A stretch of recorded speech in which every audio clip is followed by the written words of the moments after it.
자, 여러분, 우리 지난 시간에 우리 주님께서 우리에게 알려주시는 기도의 그 첫 번째 부분을 보았습니다. 앞부분의 내용이 어떠한지를 다시 한번 더 복기해 보도록 하겠습니다. 우리의 시선이 하나님께 기도할 때 하나님의 이름과 하나님의 나라, 하나님의 영광을 구하는 기도가 되어야 한다라는 것을 알려주었죠. 우리 신앙에 지향할 궁극적인 목적이 하나님의 이름이 높아지고 하나님의 영광이 드러나는 것이다 라는 것을 우리 주님이 가르쳐 주신 기도를 통하여서 우리에게 알려주었습니다. 자, 그런데 오늘 본문을 보시면 우리 주님이 이렇게 우주적이고 장엄한 기도를 가르치신 직후에 갑자기 우리의 시선을 땅의 문제, 가장 현실적인 문제로 돌리게 합니다. 바로 우리의 양식, 다시 말해서 우리의 생존에 관한 기도를 해라라고 가르치는 것이죠. 그 기도가 바로 오늘 우리에게 주신 말씀, 오늘 우리에게 일용할 양식을 주시옵고입니다. 자, 우리는 종종 신앙을 두 개의 분리된 부분으로 나누려고 합니다. 주일 예배와 기도 생활, 이것은 영적인 것이고, 돈 벌고 밥 먹고 잠자고 우리의 취미 생활을 행하는 것은 세속적인 것이다 라고 생각하는 경향이 있습니다. 그래서 기도할 때 사업이나 돈이나 또 건강 같은 세속적인 문제를 가지고 기도하는 것에 대해서는 약간의 죄책감을 가질 때가 있고, 또 믿음이 없어 보일까봐 이러한 내용으로 기도하는 것을 주저할 때도 있습니다. 기도는 왠지 모르게 더 거룩하고 영적인 문제를 아뢰어야 할 것 같은 그 부담감이 있기 때문이죠. 그러다 보니까 한쪽에서는 어떤 생각을 가지고 있습니까?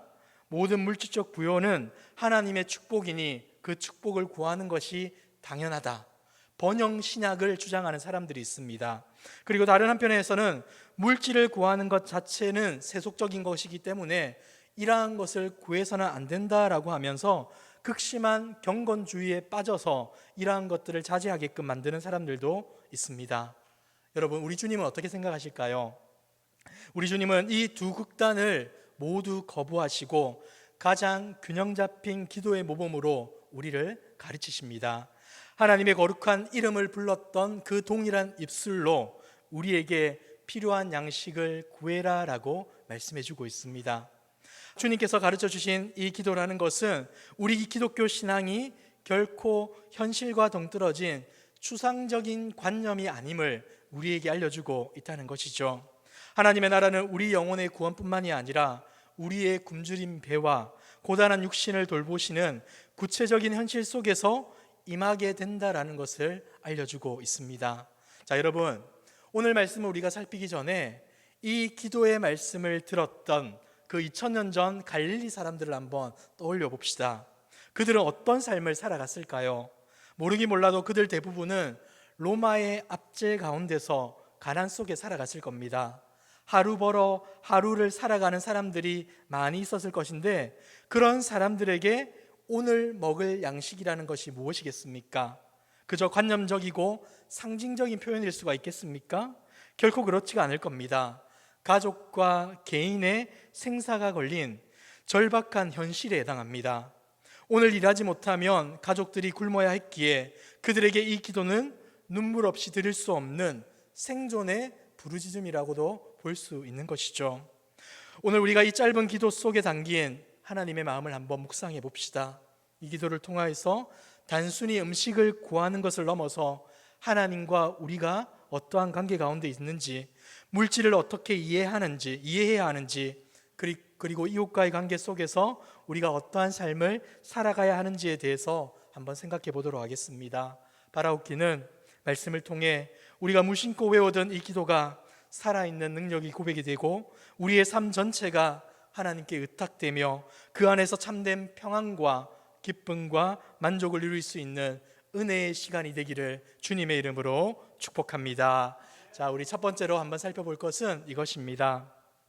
우리가 가장 먼저 기억해야 할 부분은 양식을 위해 기도하는 것이 결코 부끄럽거나 믿음 없는 자의 모습이 아니라는 것입니다.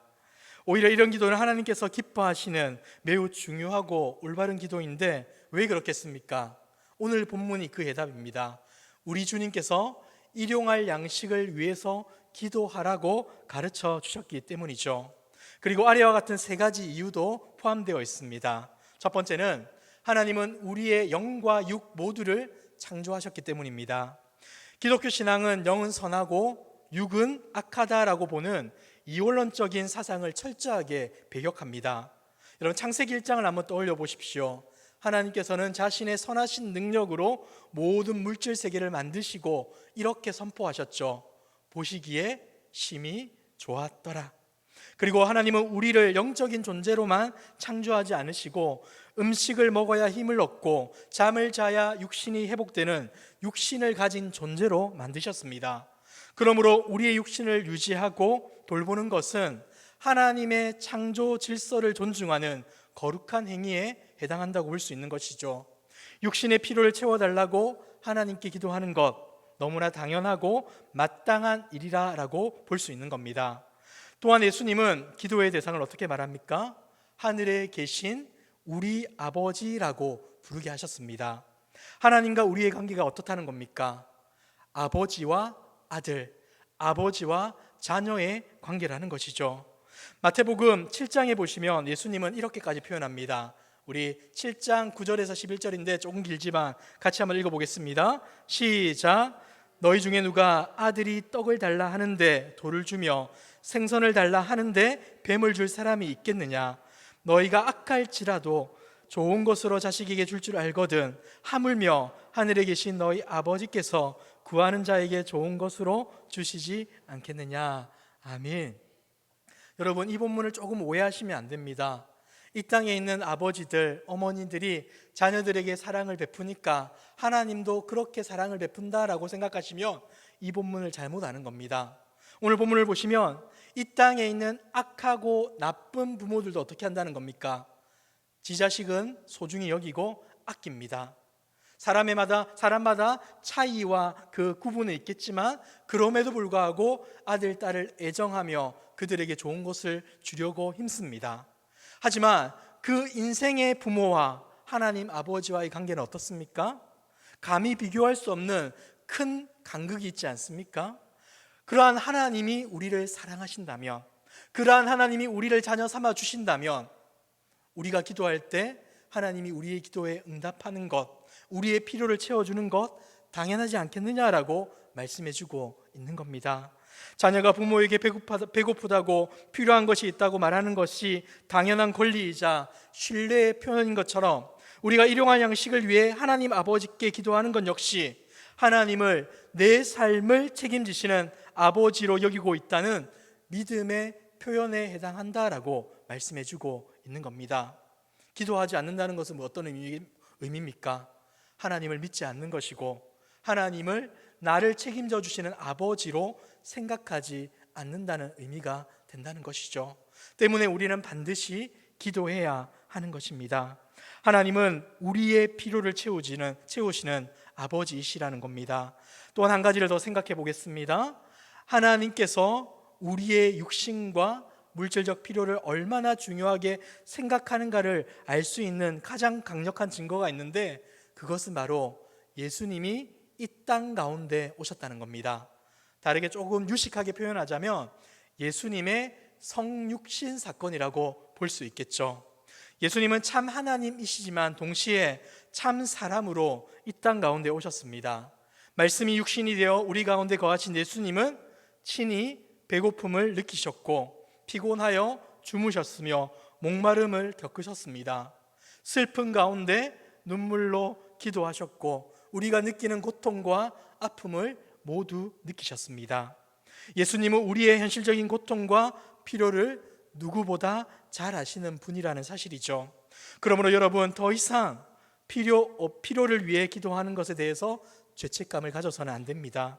여러분의 삶에 필요한 모든 것을 하나님 앞에 아뢰시기 바랍니다. 직장이 필요하면 직장을 위해, 건강이 필요하면 건강을 위해, 재정이 필요하면 재정을 위해, 관계의 회복이 필요하면 그 관계의 회복을 위해 기도하십시오. 담대하게 기도하시기 바랍니다.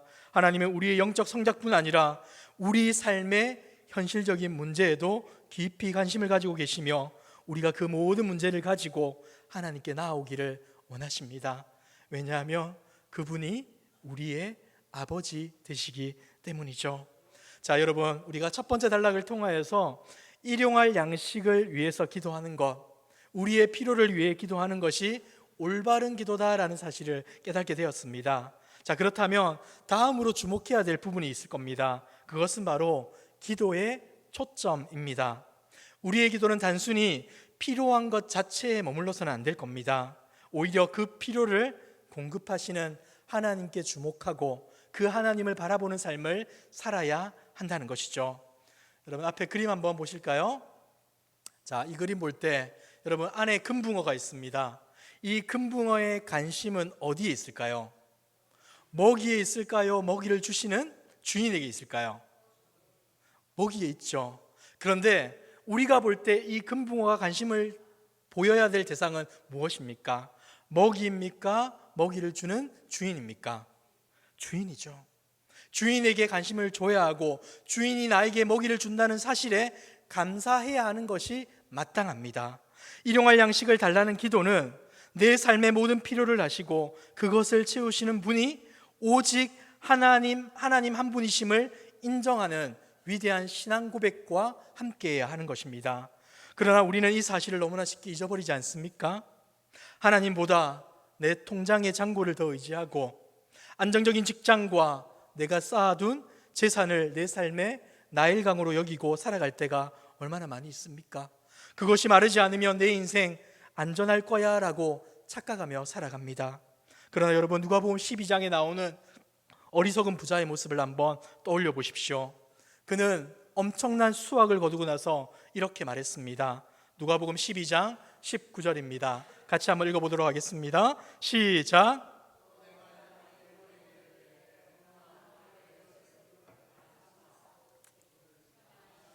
먹고 마시고 즐거워하자 하리라 하되. 여러분, 이 부자의 마음 가운데 있는 것을 잘 살펴보십시오. 그가 관심을 가지고 있고 그가 생각하는 모든 것들을 한번 보십시오. 뭐만 있습니까? 나와 자신의 것에만 관심을 갖고 있습니다. 그것을 주신 하나님에게는 관심을 갖지 않고 자신과 자신의 삶, 자신이 가진 것에만 관심을 가지고 이렇게 이야기하고 있다는 것이죠. 그는 자신이 쌓아둔 재물을 의지하였습니다. 그러자 하나님께서는 그를 가리켜 어떻게 부릅니까? 어리석은 사람이라고 부르십니다. 그리고 그가 의지했던 모든 것이 한순간에 무너질 수 있음을 경고해 주시는 것이죠. 여러분, 우리가 어떻게 하면 이 어리석은 모습에서 벗어날 수 있겠습니까? 우리가 어떻게 하면 이 어리석은 부자와 같이 살아가지 않을 수 있겠습니까? 이러한 어리석음에서 벗어날 수 있는 그 방법은, 하나님만을 의지할 수 있는 방법은 바로 광야를 통하여서 우리는 깨달음을 얻을 수 있습니다. 여러분, 이스라엘 백성들은 40년간 광야에서 생활을 했습니다. 그리고 그 가운데서 출애굽기 16장에 보시면 그들이 광야에서 매일 아침 만나를 먹었다라는 기록이 나옵니다. 여기서는 아주 중요한 규칙과 중요한 요소들이 등장하고 있는데, 반드시 그날 먹을 만큼만 거두어야 한다는 겁니다. 욕심을 내어서 내일은 나가기 싫어 하면서 오늘 이틀 분량의 음식을 거두게 되면 어떻게 됩니까? 그것이 썩어서 벌레가 먹게 되고 그것에 고약한 냄새가 나서 둘 수 없는 상태가 된다는 것입니다. 이 만나의 원리는 우리에게 무엇을 알려주는 겁니까? 하나님은 이스라엘 백성들에게 애굽에서 가졌던 저축과 비축이라는 노예의 생존 방식을 버리고 새롭게 아침마다 공급되시는 하나님의 신실하심을 의지하는 하나님의 백성, 하나님의 자녀의 삶을 배우기를 원하셨던 겁니다. 오늘 우리에게 일용할 양식을 주십시오라는 기도는 바로 이 만나의 원리를 우리의 삶에 적용하라는 것이죠. 하나님, 제가 의지하는 것이 어제 쌓아둔 만나가 아닙니다. 제가 의지하는 것은 제 능력이나 통장의 잔고가 아닙니다. 오늘도 신실하게 새로운 만나를 내려주실 하나님, 나를 책임져 주시고 나를 먹여주시고 나를 입혀주실 하나님, 당신만을 신뢰합니다. 이 믿음의 고백이 바로 오늘 우리가 살피고 있는, 오늘 우리에게 일용할 양식을 주시옵고라는 그 기도의 핵심이라는 것입니다. 사랑하는 성도 여러분, 하나님은 때로 우리의 삶에 광야를 허락하셔서 우리가 의지하던 것들이 다 사라지게끔 할 때가 있습니다. 직장을 잃게 만드시고 건강을 잃게 하시고 재정적 어려움을 겪게 하시기도 합니다. 근데 여러분, 하나님께서 우리에게 이러한 고난과 아픔을 주시는 목적은 우리가 고통스러워하기 위해, 우리를 고통스럽게 하기 위한 목적이 결코 아닌 겁니다. 우리가 컵 속에 담긴 물만 의지하지 말고 영원히 마르지 않는 생수가 하나님으로부터 공급되고 있다는 것을 바라보게 하는, 그 하나님께 나아오게 하는 사랑의 초대를 우리에게 하고 있다는 것이죠. 광야는 우리가 가진 컵이 아니라 하나님이 주시는 생수를 바라보게 하는 훈련의 장이라고 볼 수 있는 겁니다. 사랑하는 성도 여러분, 지금 저와 여러분은 무엇을 의지하며 살아가고 있습니까? 여러분이 쌓아둔 물질입니까? 여러분들이 가지고 있는 재능입니까? 여러분들이 믿고 있는 지식입니까? 아니면 그 모든 것들을 공급하신 하나님이십니까? 부디 어리석은 부자처럼 내가 만든 곡간을 의지하지 마시고 매일 새롭게 부어주시는 하나님의 은혜만을 의지하며 살아가는 지혜로운 저와 여러분들의 모습이 되기를 주님의 이름으로 축복합니다. 자, 이제 세 번째로, 이러한 우리가 하나님의 은혜와 사랑을 알게 될 때 한 가지 주의해야 할 부분이 있습니다. 그것은 일용할 양식을 구하는 우리의 태도에 있어서 주의해야 할 부분이 있다는 것이죠. 하나님께서 우리의 모든 필요를 공급하신다는 것은 사실입니다. 하지만 이 사실이 우리를 아무것도 하지 않는 게으른 사람으로 만들어서는 되겠습니까? 안 되겠습니까? 안 되는 것이죠. 성경은 하나님의 절대적인 주권과 함께 인간의 책임 있는 노력을 언제나 함께 강조하고 있습니다. 일용할 양식을 달라고 기도하는 사람은 하나님의 공급하심을 믿기에 누구보다 성실하고 부지런하게 일하고 노력해야 합니다. 기도는 우리의 책임을 면제해주는 주문이 아니라 우리의 책임 있는 삶을 가능케 하는 능력의 통로라는 것을 잊지 말아야 한다는 것이죠. 자, 그렇다면 일용할 양식을 구하는 우리가 가져야 되는 두 가지 태도가 무엇이겠습니까? 첫 번째, 자기에게 맡겨진 일에 최선을 다하는 성실함을 가져야 합니다. 여러분, 사도 바울은 데살로니가 교회 성도들에게 이렇게 얘기했습니다. 데살로니가 후서 3장 10절입니다. 같이 한번 읽겠습니다. 시작. 우리가 너희와 함께 있을 때에도 너희에게 명하기를 누구든지 말하지 말, 먹지도 말라 하라 하였더니. 여러분, 어떻게 말합니까? 누구든지 일하기 싫어하거든 먹지도 말라 하라, 이렇게 말합니다. 너무나 강하게 말하는 것 같지 않습니까? 이것은 당시 데살로니가 교회 가운데 있었던 문제를 우리가 알고 있어야 됩니다. 당시 교회 안에는 예수님의 재림이 임박했다는 생각 때문에 자신의 일을 버려두고 교회 안에서 무의도식하면서 다른 사람들에게 민폐를 끼치며 살아가는 사람들이 많이 있었다고 합니다. 그래서 바울은 이와 같은 사실을 듣고는 이러한 태도가 매우 무책임하고 비신앙적인 태도임을 지적하면서 이렇게 말을 하고 있다는 것이죠. 여러분, 하나님은 우리가 기도만 하고 손을 놓고 살아가기를 원하지 않습니다. 오히려 우리가 땀을 흘려 수고하고 그렇게 할 때 그 손 위에 하나님의 은혜와 복을 부어주시기를 원하십니다. 농부는 풍성한 수확을 얻기 위해 어떻게 해야 되겠습니까? 기도해야 되겠죠. 하지만 동시에 밭을 갈고 씨를 뿌리고 김을 매는 수고를 동시에 해야 하는 겁니다. 학생들은 좋은 성적을 얻기 위해 기도해야 하겠죠. 하지만 기도만 한다고 되겠습니까? 책상에 앉아서 공부를 해야 하는 겁니다. 우리의 성실한 노력은 하나님의 공급하심을 믿지 못해서 안다라는 불신앙의 몸부림이 아니라 오히려 하나님의 공급하심을 믿기에 그분이 일하시는 일에 제가 동참하겠습니다는 믿음의 행위에 해당하는 것입니다. 우리가 하나님을 믿는다면 하나님이 일하실 그 장소에서 열심히 수고하고 노력하고 애를 써야 한다는 것입니다. 자, 그런데 여러분, 어떤 사람들은 제가 일, 노동 이렇게 말하면 이 일과 노동을 별로 그렇게 좋게 안 보는 사람들이 있습니다. 마치 이 노동이라는 것을 죄의 결과로 생각하는 분들이 있습니다. 근데 여러분, 절대 그렇지가 않습니다. 하나님께서 에덴 동산에서 아담에게 하신 말씀을 한번 주목해 보시기 바랍니다. 창세기 2장 15절입니다. 같이 한번 읽겠습니다. 시작. 여호와 하나님이 그 사람을 이끌어 에덴 동산에 두어 그것을 경작하며 지키게 하시고. 에덴 동산을 어떻게 하라는 겁니까? 경작하며 지키겠다는 겁니다. 노동을 사명으로 주셨다는 것이죠. 근데 이 사명은 아담이 죄를 짓고 나서 주신 게 아니라 죄를 짓기 전에 주신 겁니다. 그러니까 노동이라는 것은 죄의 결과가 아니라 하나님의 형상으로 지음받은 우리가 하나님이 지으신 창조 세계를 돌보는 거룩한 행위를 하는 것이 마땅하다는 것을 알려주고 있는 겁니다. 물론 죄로 인하여서 우리의 노동과 일에는 수고와 고통이 따르게 되긴 하였지만 그럼에도 불구하고 노동 자체는 여전히 하나님이 기뻐하시는 신성한 활동에 해당하는 겁니다. 그러므로 우리는 기도하는 거룩한 손 반드시 필요합니다. 하지만 함께 부지런히 일하는 성실의 손도 가져야 한다는 것입니다. 성경은 부지런함을 강조하고 성실함을 강조하고 있다는 것이죠. 자, 두 번째는 무엇입니까? 정당하고 정직한 방법으로 수고해야 합니다. 여러분, 우리는 노력하고 애쓰고 수고해야 합니다. 하지만 동시에 부자가 되기 위해 수단과 방법을 가리지 않는 것은 하나님이 원하시는 뜻과 하나님이 원하시는 방법이 아닙니다. 잠언 28장 20절을 보시면 이런 말씀이 있습니다.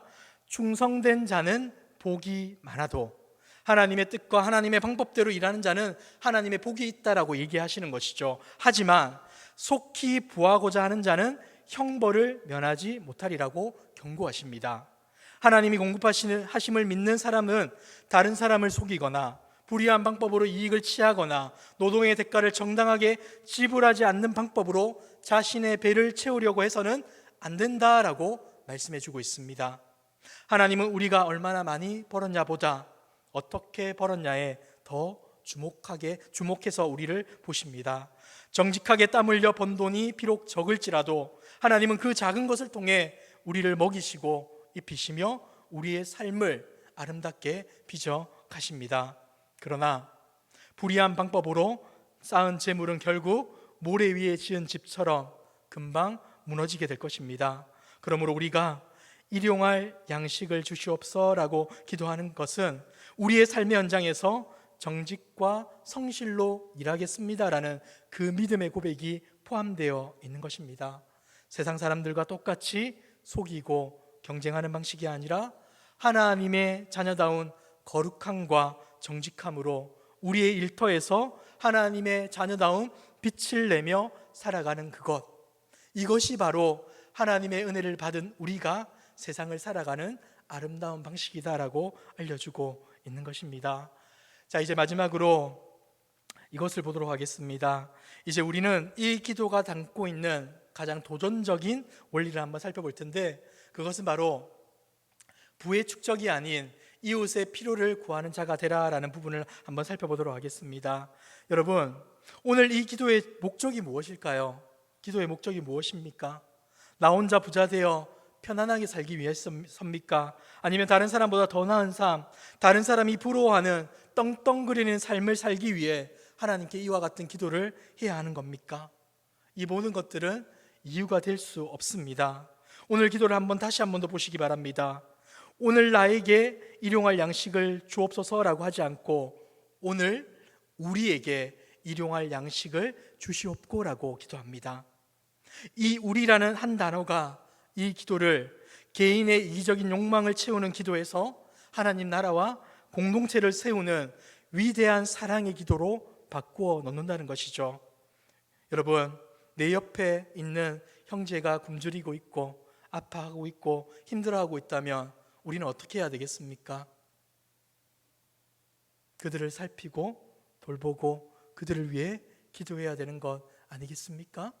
그들을 사랑하고 격려하고 그들을 위로하는 것이 우리의 모습이어야 하지 않겠습니까?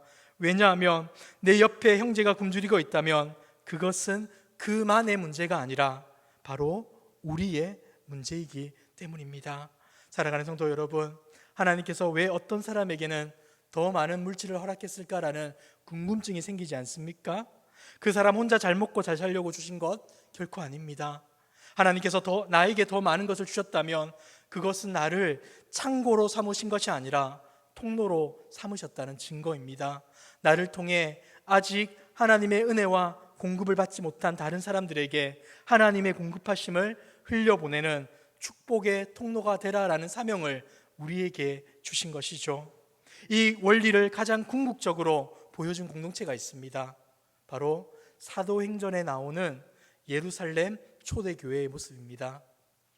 그 초대교회의 모습을 사도행전 2장과 4장에 보시면 이렇게 기록합니다. 믿는 사람이 다 함께 있어 모든 물건을 서로 통용하고 또 재산과 소유를 팔아 각 사람의 필요에 따라 나누어 주었다. 그러다 보니 그 중에 가난한 사람이 없더라라고 이야기합니다. 여러분, 이것은 공산주의나 사회주의를 말하는 게 아닙니다. 다른 사람의 필요를 보고 공동체와 한 사람 한 사람이 그 필요에 반응해서 그들에게 필요한 것을 나눠주고 공급해주는 역할을 했다는 것이죠. 다른 사람의 아픔과 눈물을 그냥 외면하지 아니하고 그들에게 우리가 가진 것으로 사랑과 섬김을 실천했다라는 것을 알려주고 있습니다. 사랑하는 성도 여러분, 이러한 모습은 자신의 재물을 쌓아두기에 급급했던 어리석은 부자나 재물 때문에 영생을 포기했던 부자 청년의 모습과는 극명하게 대조를 이룹니다. 여러분, 우리의 목표는 더 큰 창고를 짓는 것이 아니라 더 넓은 나눔의 통로가 되는 것입니다. 이 나눔의 통로가 되기 위해서 날마다 하나님의 은혜를 구하고 그 은혜 가운데서 섬김과 사랑을 실천할 수 있는 저와 여러분들의 모습이 되기를 주님의 이름으로 축복합니다. 자, 그렇다면 우리는 이 질문을 던져야 할 것입니다. 나의 기도는 어디까지가 우리인가? 나는 우리를, 내 가족의 울타리를 넘어서 우리라고 여기고 있는가? 우리 교회의 울타리를 넘어서고 있는가? 나아가 인형과 민족과 인종과 장벽을 넘어 지금 이 순간에도 지구 반대편에서 굶주리고 눈물을 흘리며 고통받는 그들도 우리라고 생각하며 살아갈 수 있는가? 우리가 진정으로 우리에게 일용할 양식을 주옵소서라고 기도한다면 반드시 주변의 가난한 이웃의 필요에 눈을 떠야 하고 눈을 돌려야 하는 것입니다. 그리고 내가 가진 시간과 물질과 재능을 나누어 그들의 기도에 대한 하나님의 응답이 되어야 한다는 것이죠. 그것이 바로 우리가 이 땅에서 하나님의 나라를 세워가는 올바른 방법이다, 올바른 방식이다라고 하나님은 우리에게 알려주고 계십니다. 사랑하는 성도 여러분, 말씀을 한번 맺어보도록 하겠습니다. 우리는 오늘 우리에게 일용할 양식을 주시옵고라는 이 짧은 기도를 통하여서 네 가지의 영적 원리를 살펴보았습니다. 첫 번째, 물질을 구하는 기도, 이것은 나쁜 것이 아니라 올바른 기도입니다. 창조주 하나님, 우리의 아버지 되신 하나님께 구하는 저와 여러분들이 되기를 바랍니다. 또 두 번째, 그러나 우리가 가진 물질이 아니라 그것을 공급하시는 하나님께 주목하여 기도하는 저와 여러분들이 되십시다. 그분만이 우리의 영원한 공급자이시며 그분을 의지할 때 우리 가운데 정말로 필요한 것이 공급되고 그 안에서 평안과 기쁨을 누릴 수 있는 것입니다. 세 번째, 기도하는 손과 함께 성실과 정직하게 땀 흘려 일하는 손 또한 가져야 한다는 겁니다. 여러분, 아무 수고 없이 얻으려고 하는 그 얄팍한 마음, 세상 사람들이 가지는 마음을 붙들지 마시고 하나님께서 우리에게 주신 그 사명을 따라서 충성하고 봉사하여서 그 수고 위에 베풀어 주시는 하나님의 은혜와 복을 누려갈 수 있기를 주님의 이름으로 축복합니다. 마지막으로 나의 부를 쌓기 위함이 아니라 우리 모두의 필요를 위해 기도하고 나누는 우리 모두가 축복의 통로가 되기를 소망합니다. 이 네 가지 원리를 한번 생각해 보십시오. 제가 여러분들에게 네 가지를 알려드린 것 같은데 잘 생각해 보시면 이 모두는 한 가지입니다. 무엇으로 하나가 될 수 있겠습니까? 바로 하나님 나라라는 그 질서 안에서 하나가 될 수 있습니다. 하나님 나라 백성일 때 이러한 기도를 할 수 있으며 하나님 나라의 백성일 때 이러한 삶으로 나아갈 수 있다는 것입니다. 우리는 하나님을 아버지로 온전히 신뢰하기에 염려하지 않을 수 있고, 아버지의 자녀로서 당당하게 필요를 구하며 하나님 나라의 청지기로서 성실하고 정직하게 일할 수 있습니다. 한 가족된 형제 자매에게 기꺼이 섬기고 나누는 삶을 살아갈 수 있다는 것이죠. 이것이 바로 주님께서 이 기도를 통해 우리에게 가르쳐주고자 하시는 하나님 나라의 원리라고 할 수 있는 겁니다. 사랑하는 성도 여러분, 이제 우리가 이 기도를 드릴 때마다 기억했으면 좋겠습니다. 우리는 하나님의 전적인 은혜가 아니면 단 하루도 살 수 없는 연약한 존재임을 고백하는 기도인 것입니다. 우리는 나 혼자가 아니라 고통받는 이웃과 함께 살아가야 할 공동체임을 고백하는 것입니다. 여러분, 이번 한 주 여러분의 삶의 자리에서 이 기도를 살아내었으면 좋겠습니다. 염려가 찾아올 때 어떻게 해야 됩니까? 하나님, 당신만이 나의 공급자입니다 라고 선포하시고 기도하시기 바랍니다. 일터에서 최선을 다해 일하면서 여러분들은 어떻게 해야 되겠습니까? 우리의 성실과 정직함을 통하여서 세상과 다른 그 거룩함을 세상에 보여줌으로 정말로 하나님을 믿는 천국 백성은 다르구나라는 그 모습을 증거하며 보여야 하지 않겠습니까? 이것이 바로 우리의 성실함으로 하나님께 영광을 올려드리는 것입니다. 그리고 여러분 주변에 있는 작은 자의 필요를 돌아보며 여러분이 직접 그들의 기도에 대한 하나님의 응답이 되어주시길 바랍니다. 그리하여 염려와 탐욕이 가득한 이 세상에서 오직 하나님 아버지를 신뢰함으로 참된 자유와 감사를 누리며 더 나아가 사랑과 나눔을 실천할 수 있는 저와 여러분들의 아름답고 복된 모습 될 수 있기를 주님의 이름으로 축복합니다.